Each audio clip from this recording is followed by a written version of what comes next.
Hello everyone, कैसे हैं आप सभी। बहुत बहुत स्वागत है आप सभी का एस्ट्रो तक में। मैं हूं राखी मिश्रा और आज हम बात करेंगे मकर संक्रांति के बारे में। मकर संक्रांति को सूर्य की उपासना का महापर्व कहा जाता है। मकर संक्रांति के साथ ही खर मास की समाप्ति होती है और सूर्य देव अपने उसी तेज और वेग के साथ वापस चलना शुरू करते हैं। इस बार सूर्य देव 14 जनवरी की रात को 2:54 पर धनु राशि से निकल करके मकर राशि में प्रवेश करेंगे। लेकिन मकर संक्रांति का ये जो महापर्व है ये 15 जनवरी को ही मनाया जाएगा। अगर हम दो शुभ योगों की बात करें तो इस बार मकर संक्रांति का यह पर्व वारियान योग और रवि योग में मनाया जाएगा।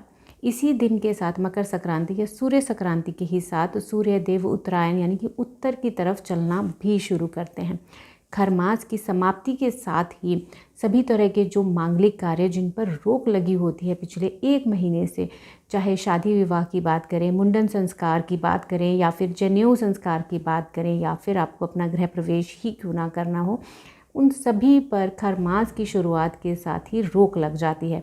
तो जब सूर्य देव धनु राशि से निकल करके मकर राशि में प्रवेश करते हैं तो सभी मांगलिक कार्य दोबारा से शुरू हो जाते हैं, चाहे आपको शादी विवाह, जनेऊ, मुंडन या फिर गृह प्रवेश ही क्यों ना करना हो। इस समय पे मकर संक्रांति के समय पे कुछ कार्य हमें ज़रूर करने चाहिए जिससे आपके जीवन में सुख संपन्नता में वृद्धि हो सके और आपको आपके देवों का, आपके इष्ट का आपको आशीर्वाद प्राप्त हो। और अगर आप किसी भी तरह के गृह कष्ट से जूझ रहे हैं तो उनसे भी आपको मुक्ति मिलती है, उन कष्टों से भी आपको मुक्ति ज़रूर मिलती है। तो आइए जानते हैं ऐसी कौन सी चीज़ें हैं जो आपको मकर संक्रांति के दिन ज़रूर करनी चाहिए।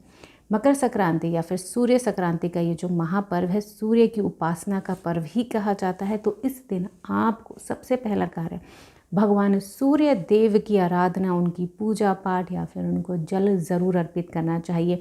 आपको सूर्य देव को एक पात्र में, एक लोटे में जल में फूल और रोली मिला करके उन्हें जल अर्पित ज़रूर करें और आप ओम गृणी सूर्याय नमः इस मंत्र का जप भी कर सकते हैं।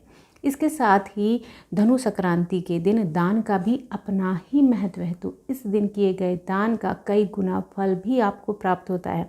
इस दिन आपको अन्न का दान ज़रूर करना चाहिए। इसके साथ ही आप दूध का दान कर सकते हैं। आपको गर्म वस्त्र यानी कि कंबल का दान भी इस दिन आपको किया जा सकता है। तो इस दिन जो भी दान आप करते हैं, जो भी चीज़ें ज़रूरतमंदों की जब आप मदद करते हैं तो उसका कई गुना फल आपको इस दिन पे किए गए दान पे ज़रूर प्राप्त होता है।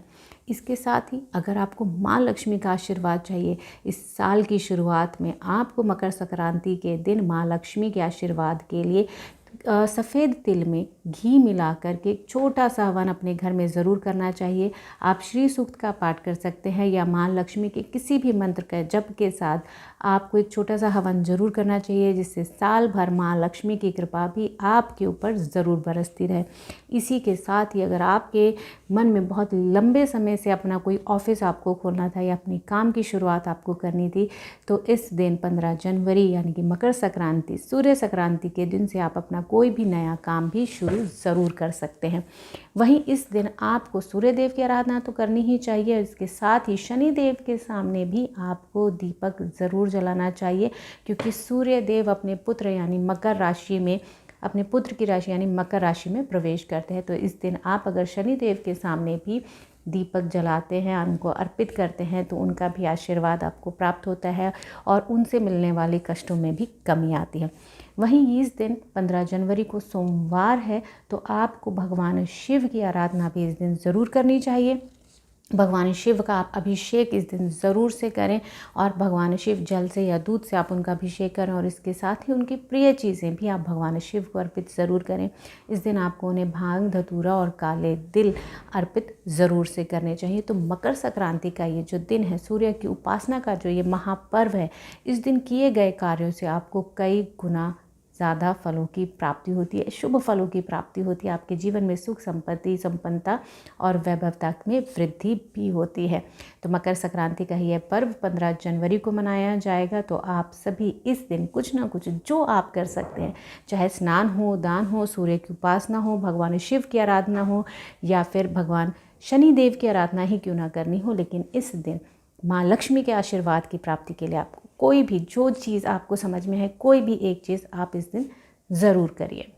तो आप देखते रहिए एस्ट्रो तक। Thank you so much. आप सभी का दिन शुभ हो।